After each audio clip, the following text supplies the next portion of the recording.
Princess of Pop has just released arguably one of the most highly anticipated memoirs ever written. So what exactly is it like, and is it any good? So what does she have to say about Justin Timberlake? What does she write about her family? What's the truth about her conservatorship? And should you spend your hard-earned cash on it? So many questions, let's find out.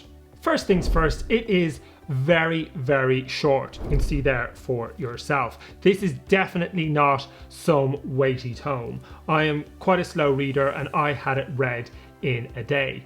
And it's definitely not some showbizy type memoir with lots of starry anecdotes. It's very direct and straightforward. Britney isn't staking her claim as a literary talent. It's very simply written, and the chapters are very short and they're not titled. But it's not an easy read in terms of the themes of the book and the stories that Britney has to tell. American journalist Sam Lansky was said to have been the ghostwriter on the book. Britney does thank her collaborators in the acknowledgements at the end of the book, but doesn't name them. Britney's actually really self-deprecating and she's very funny and self-aware, unlike a lot of celebrities. She writes here about the Gimme More video. Gimme More is by far the worst video I've ever shot in my life. I don't like it at all. It's so tacky. It looks like we only spent $3,000 to shoot it. I would say more $300. And then this other piece, I was a bad dresser. Hell, I'm still a bad dresser, and I'll admit to that.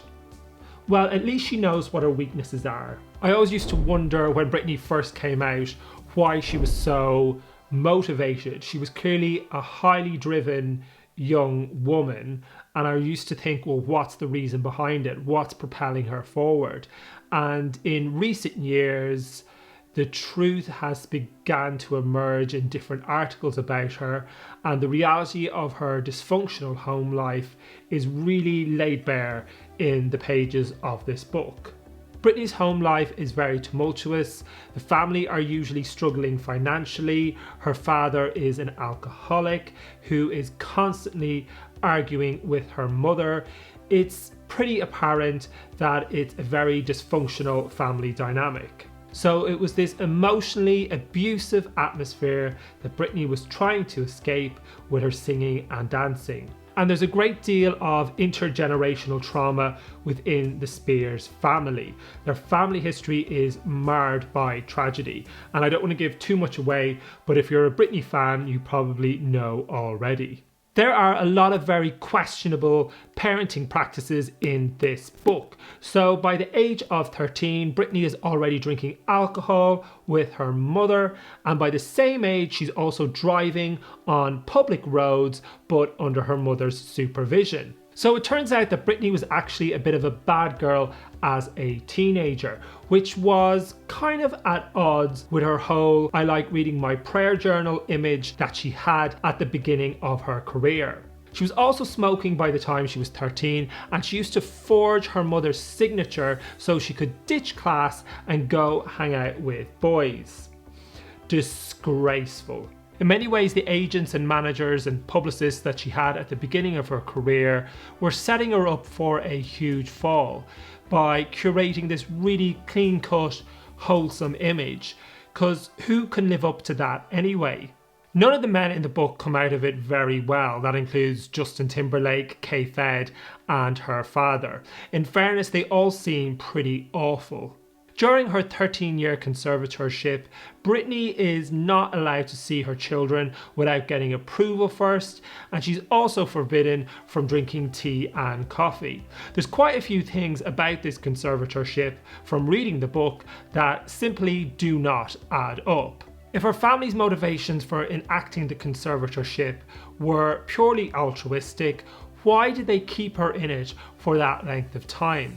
And if they were genuinely concerned about her mental health, why did they work her so hard over those 13 years? It was, of course, because the family were profiting considerably from it. Her father, who's in charge of it, becomes a multi-millionaire off the back of it. In fairness, her dad does seem absolutely terrifying. On page 175, when he takes over as conservator of her estate, he rather chillingly tells her, "I'm Britney Spears now."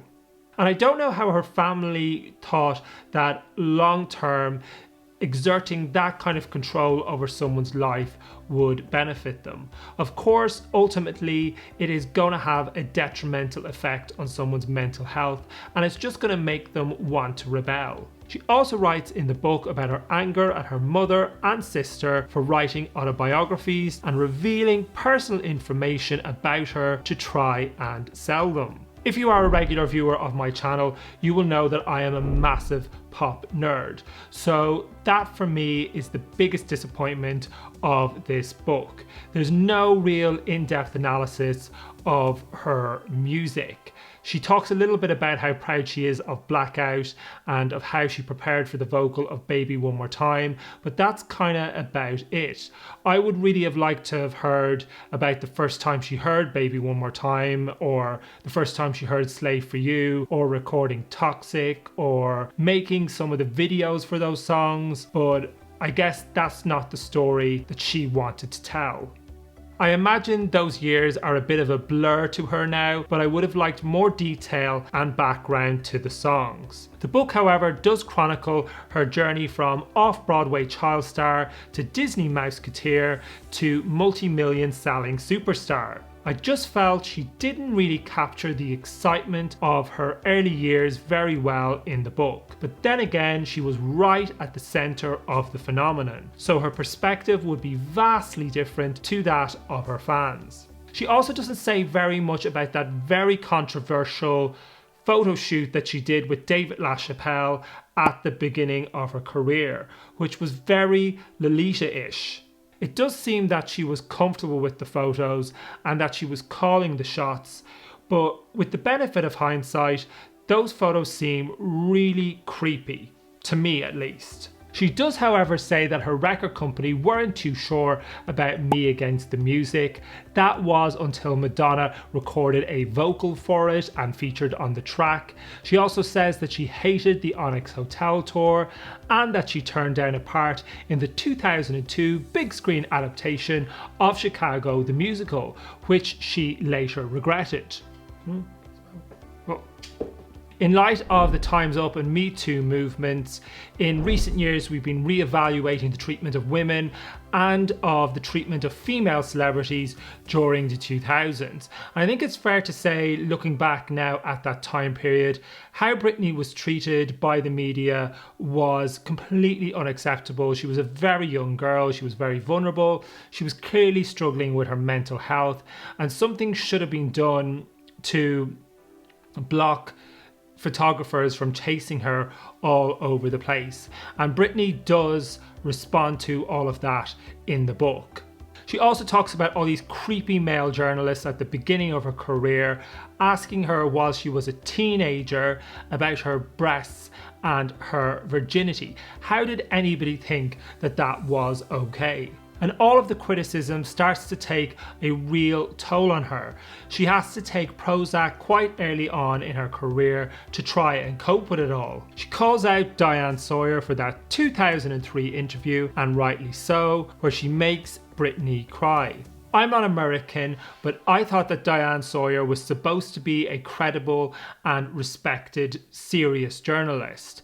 Why did she have to go in for such a tawdry, tabloid style of interviewing, especially when Britney was clearly very vulnerable and very young? I know that interviewers have to be a little bit nosy and a bit curious, but it just feels that someone of her age and her stature should have known better. She was trying to coax and cajole information from her as if Britney was a politician who needed to be held accountable to the public. Britney also came in for quite severe criticism at the time for supposedly being a bad role model for children. Firstly, her job was to be a pop star. It was pop music, it was a fantasy. It was not supposed to reflect everyday real life. And also, she was a teenager, she was in her late teens at the time, so how did they expect her to dress? Ultimately, it's the responsibility of the parents to instill the right kind of values in their children, not a teenage pop star. And now I'm going to read a quote from Britney on the matter. Don't worry, I won't try to impersonate her. I was never quite sure what all these critics thought I was supposed to be doing. A Bob Dylan impression? I was a teenage girl from the South. I signed my name with a heart. I liked looking cute. Why did everyone treat me, even when I was a teenager, like I was dangerous? She also writes about her posts on Instagram over the last few years and how it is a way of finally taking some control over her image after years of other people controlling it. Off the back of reading this book, Justin is definitely the most significant romantic relationship of her life, and I didn't realise just how far-reaching the consequences were of their breakup over 2 decades ago. Timberlake does not come out of the book very well at all, and his publicists must be pulling their hair out right about now, trying to figure out how to handle this PR disaster. Whilst the narrative for years has been that Britney cheated on Justin, Britters writes in the book that Justin actually habitually cheated on her for years before that. So this goes against everything that we've been told for the last 2 decades. Justin launched his solo career and his debut album off the back of the narrative that he had been the wrong party in that relationship. So what's my final verdict on the book? Well, when I first heard about it, I really didn't like the title Woman in Me. I think it refers to a lyric from her 2002 hit, Not a Girl, Not Yet a Woman. But having read the book, the title does make a lot more sense to me now. I'm nitpicking now, but I really think Britney deserved a much better cover than this. I know the photo that they use for it is quite old, but I suppose that Britney wasn't in the mood for another photo shoot, and who could blame her?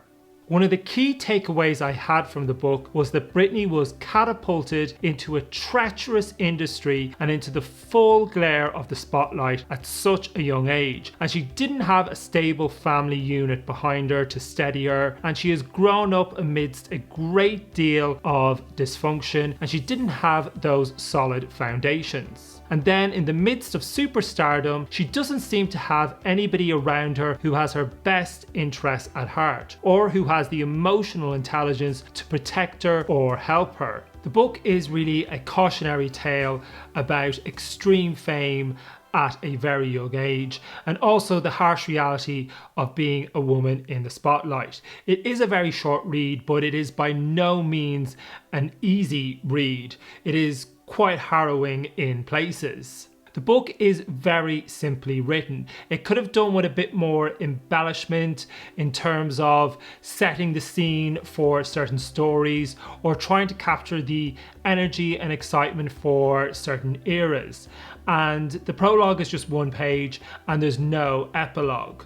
And considering I paid €26 for this book, it is a bit steep considering how short it is. The fact that Britney is still around and in one piece is in itself a miracle, and hopefully now, with having written this book, she finally feels that she's been able to reclaim her own story and voice. So should you bin, borrow or buy this book? Well, I would go right ahead and buy it. It could have been a more substantial offering, but overall I'm really glad that I got it. Princess of Pop is just really Britney is actually very